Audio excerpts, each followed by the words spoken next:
The NBA trade deadline is going crazy. I want to talk about the Kristaps Porzingis trade, the Jonathan Kuminga trade. I want to talk about the Yabusele trade, Sixers fans. I want to talk about the Anthony Davis trade to the Wizards.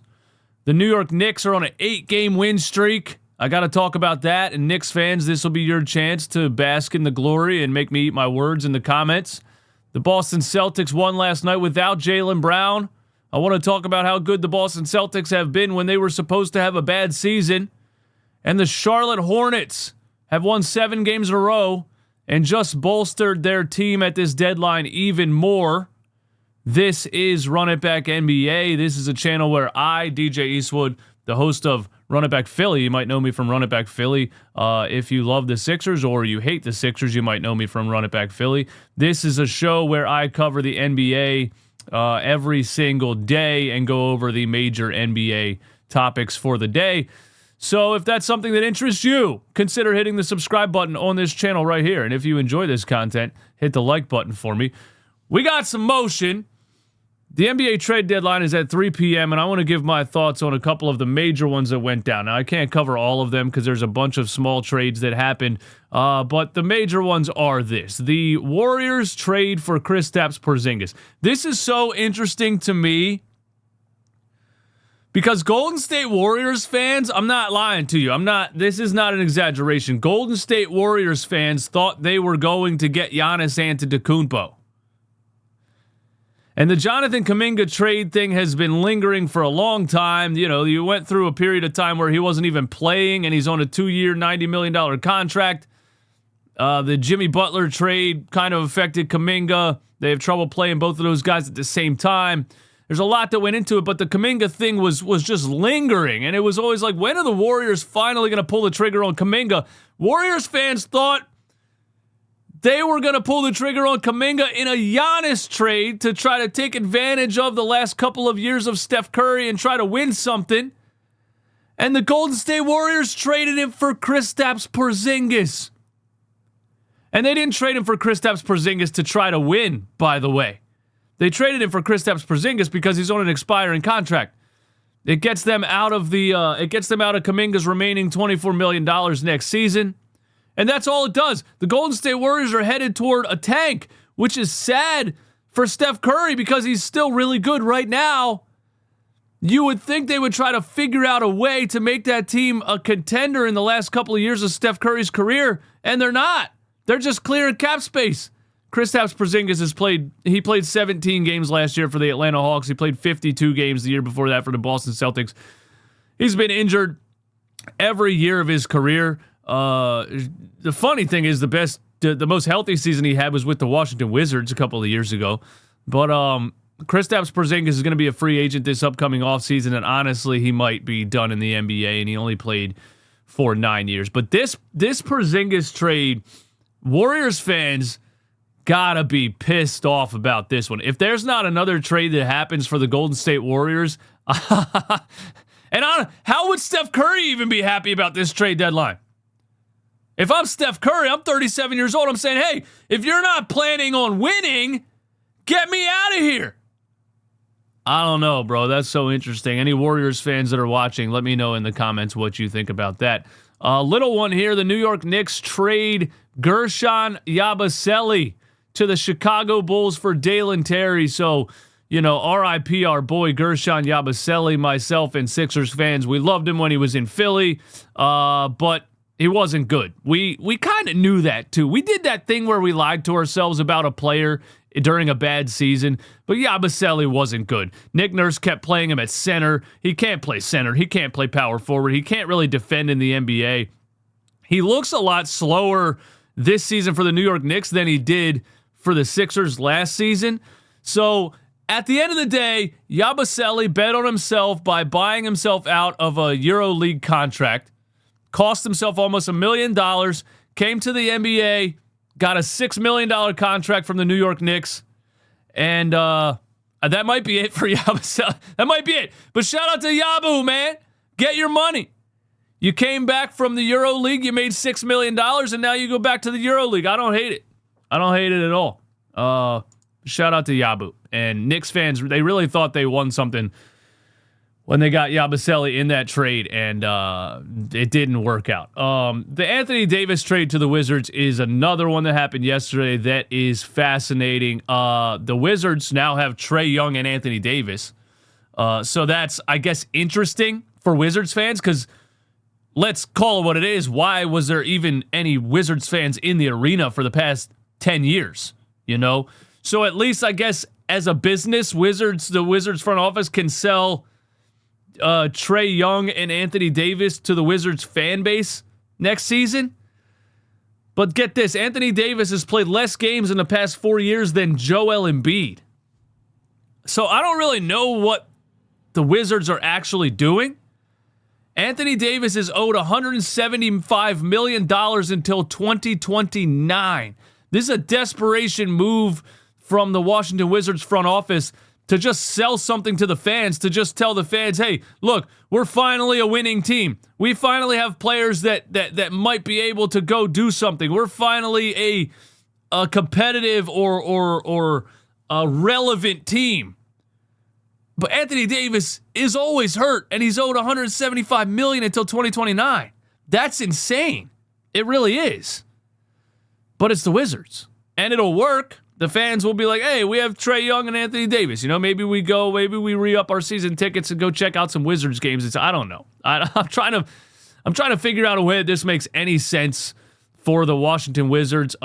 It does make sense for the Dallas Mavericks. They get out of $175 million that they owe to Anthony Davis, and every single time he plays, he gets hurt. I mean, he tears ligaments in his fingers, in his toes, he's just always coming up injured. I don't know how he's going to last until 2029. I kind of feel the same way I felt about Joel Embiid when the Sixers extended him until 2029. What do the Dallas Mavericks do with Kyrie Irving here? You know, he tore his ACL last season. He's probably not going to come back this season.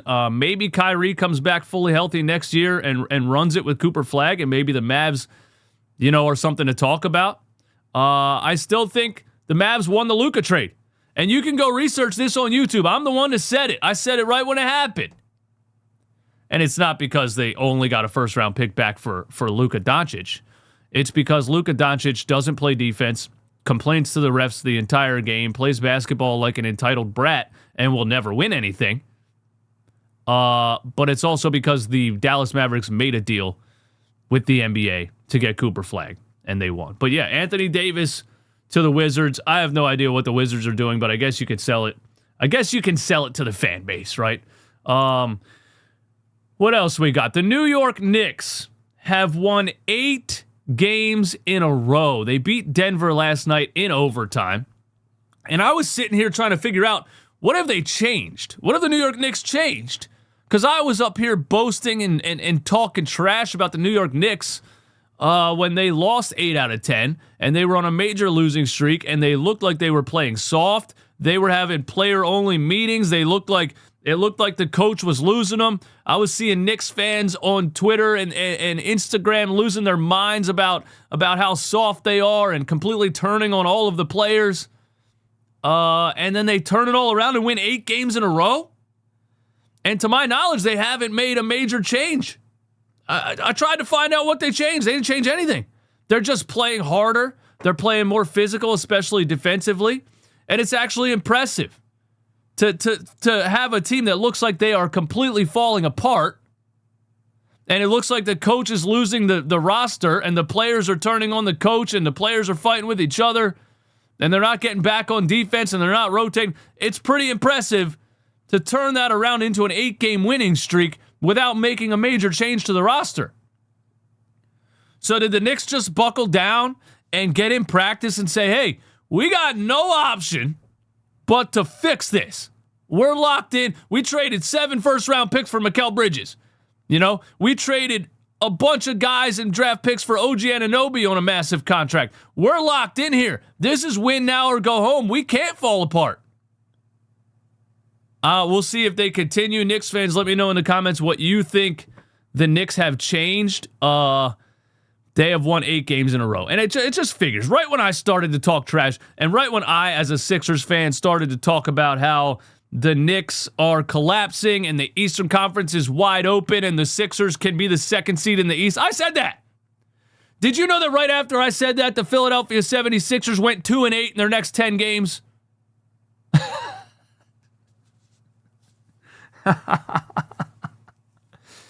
It's not that I don't know ball. It's just that every time I try to make a prediction, the exact opposite happens. The Boston Celtics beat the Raptors last night without Jaylen Brown. They're without Jason Tatum, of course, because of the torn Achilles last season. They were supposed to be bad. I'm so tired of the damn Boston Celtics as a Sixers fan. They were supposed to be bad. They traded Drew Holiday. They traded Kristaps Porzingis. They started getting rid of contracts. They started looking like they were going to take a leap year and just be bad this season without Jason Tatum. And I'm here in the offseason talking trash about Jaylen Brown and he can't lead a team and all this stuff. Jaylen Brown's averaging 30 points per game, is on MVP lists, and the Boston Celtics are second in the East without Jason Tatum. And last night they won without Jaylen Brown. Why are they always so good? Why? Derek White had 28 points and 9 assists last night. Peyton Pritchard had 27 points. Luka Garza had 19.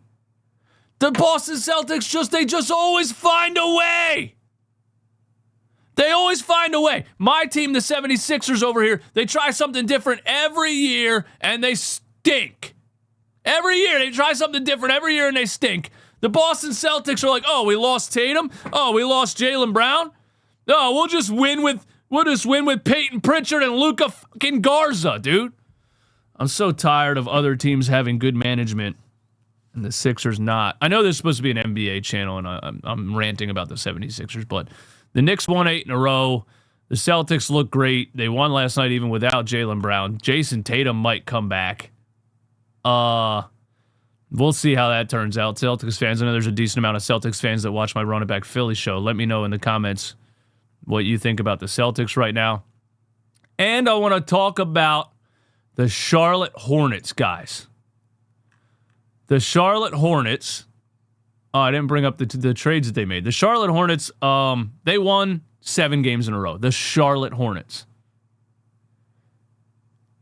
And they're not the same Charlotte Hornets. Brandon Miller, LaMelo Ball, Miles Bridges, the addition of Con Kneppel has seemingly taken them to the next level. And suddenly that blowout against the 76ers a couple of games ago doesn't look so bad because they're in the middle of a 7-game win streak. But not only have the Charlotte Hornets won 7 games in a row, they just picked up Tyus Jones and Kobe White at the trade deadline. The Charlotte Hornets are a team to start watching. For those out there, if you haven't watched any Charlotte Hornets games yet this season, the Charlotte Hornets are a team to start watching. That is my rundown of the current NBA landscape. Thank you for being here on Run It Back NBA. My name is DJ Eastwood. If you enjoyed this, consider subscribing. Please hit the like button on this video right here. The trade deadline is at 3 p.m. today, so there could be more videos on this channel reacting to the NBA trade deadline. Make sure you're locked in. Hit the notification bell. And if you're a hardcore Sixers fan over here, stay tuned because I will have a Sixers video today also on Run It Back Philly, a little bit more about the Jared McCain trade and what I think and possibly some other topics. So tune in over there. I love you. I'll see you soon.